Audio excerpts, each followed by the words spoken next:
Hi Daniel, good afternoon. Thank you. Are you able just to start off with any injury updates?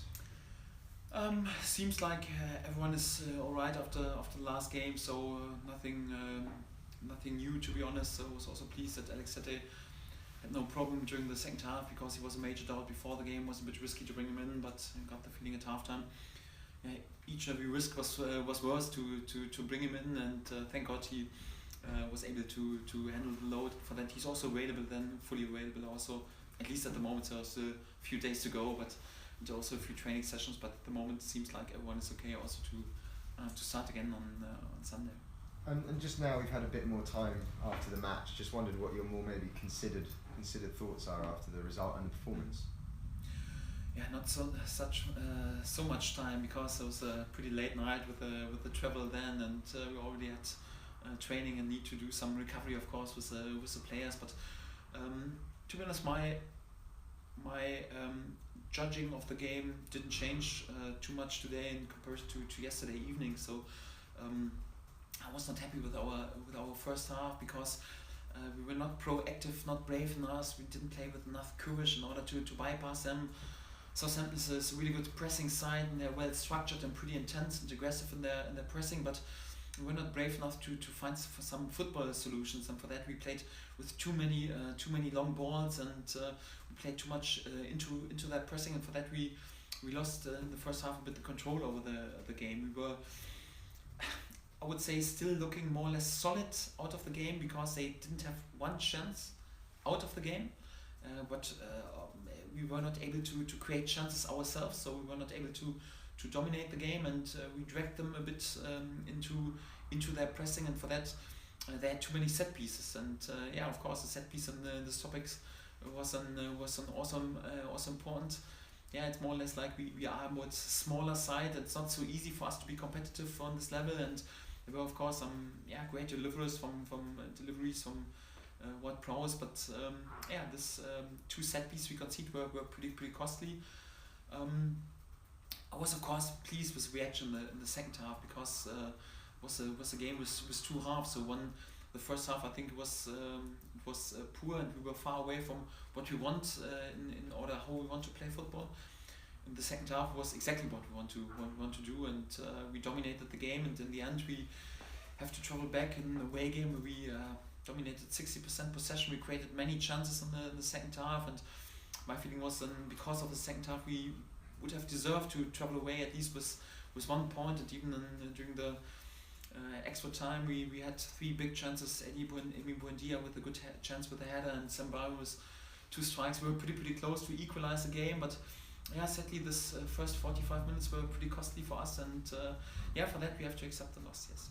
When you say brave, because then you started playing long balls, so would you rather obviously that they sort of kept the ball on the floor and maybe taken more risks? Is that what you say when you say brave?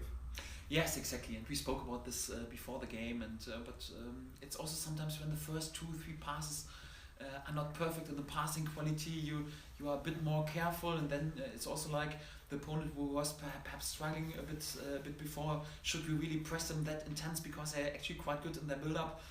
They are more motivated to do this because they have some success.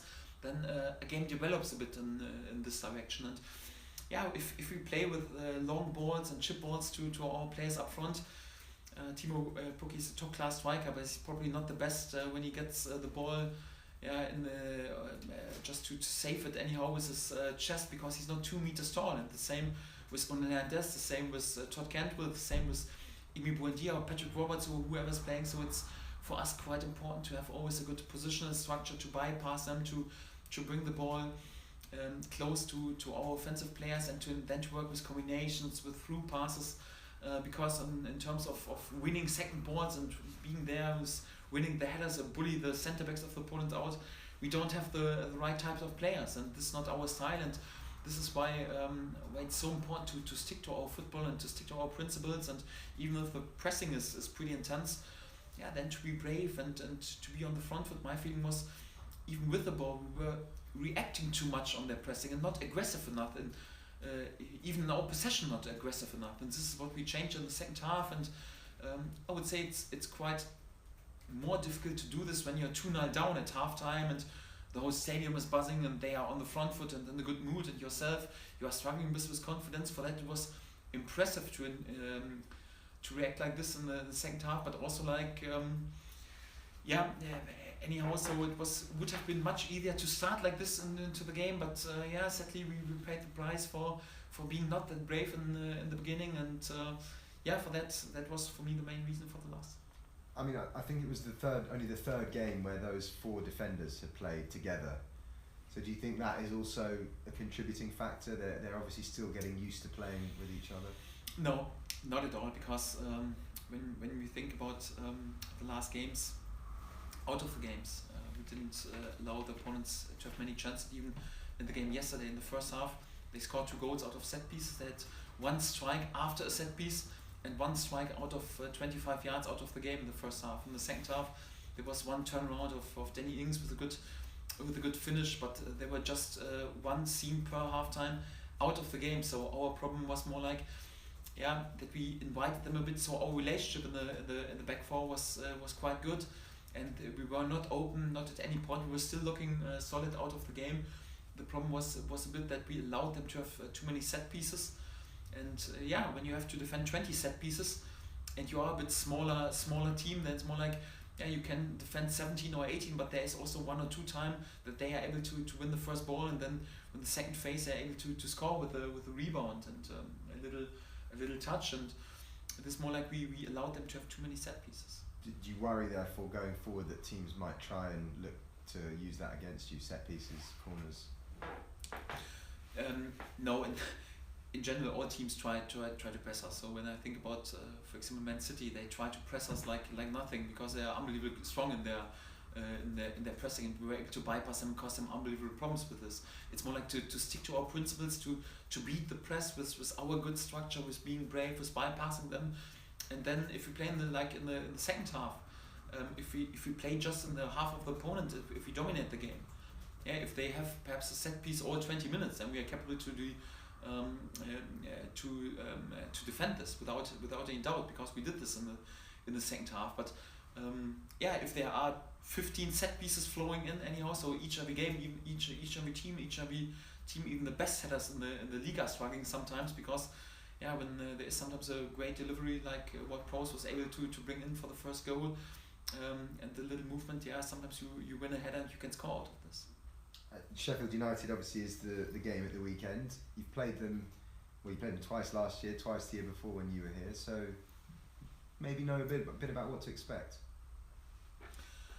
Yes, first of all, I'm full of respect for Chris Wilder's work. I think he's done a fantastic job over the last years, and also, of course, for them a brilliant start into the season. So one big advantage was also like they were more or less settled in the back 3, and they were more or less in each every game. They were more or less capable to play nearly with the same starting lineup, and it helped them a lot. They were used to play with each other, and they were capable to start with this. For that, they were looking unbelievably solid in terms of defending during the whole first 15 games, and that's also the main topic, where they were then able to win many points. And then when you are in this position, you can go into each every game and think, okay, 1 point is a good result. Out of this position, then also you can surprise with a win or whatever. So they are unbelievably solid in terms of defending, and this totally due to Chris' fantastic work with them.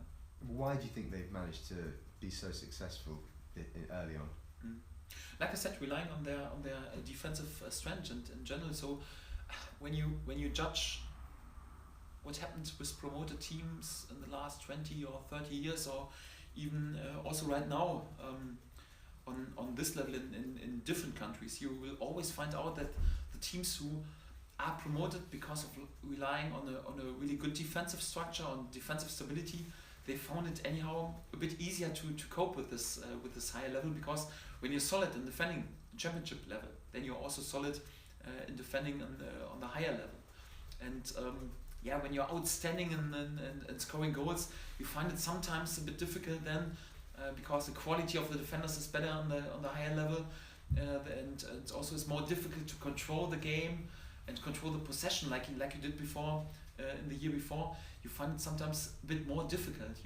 When you analyze the last 20 or 30 years, you will always find, not with 100%, but pretty often that the teams who are relying on on a good defensive stability, they found it easier. We have the same at the moment in Germany, for example. There are teams like Cologne and Paderborn, they were praised for scoring unbelievable amount of goals. They are right now in a poor position, and the team who is promoted because of the really good defensive stability, Union Berlin, they are in a solid position in mid-table, and this is also like what Sheffield's big strength is. So they were unbelievably solid in defending it. Of course, they were able also to add individual quality with spending some money in the offense, and they have also players right now with their individual quality that can score some goals. And so this balance is, I think, quite a good mix.